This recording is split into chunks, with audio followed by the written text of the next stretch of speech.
Match শেষে সাংবাদিকদের প্রশ্নের জবাবে নিজের চোখের জল সামলাতে পারলেন না। ম্যাচের অর্ধেক সময়ে আবার ছুটে যান মেসিকে দেখতে। লিওনেল মেসিকে বলেন দলের আত্মা, তার ইনজুরিতে নিজের কষ্টকে বলেন বর্ণাতীত। রদ্রিগো ডি পল মেসিকে এভাবেই ভালোবাসেন, এ যেন এক আত্মার ভেতর বাস করা দুই শরীর। মেসির ইনজুরিতে ডি পলের উক্তি ও তার মেসিকে ভালোবাসা নিয়ে বিস্তারিত থাকছে প্রতিবেদনে।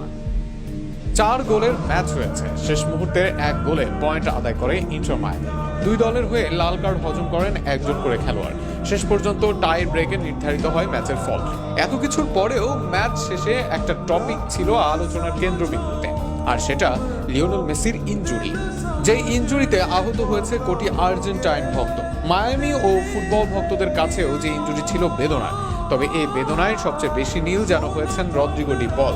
মেসির ইনজুরিতে রদ্রিগো ডি পলের প্রতিক্রিয়া যেন বলে দেয় মেসির প্রতি তার ভালোবাসা। ম্যাচ শেষে সাংবাদিকদের মনের কথায় বলেন ডি পল, যে কথা বলতে গিয়ে অশ্রুসিক্ত হয়ে যান এই আর্জেন্টাইন মিড।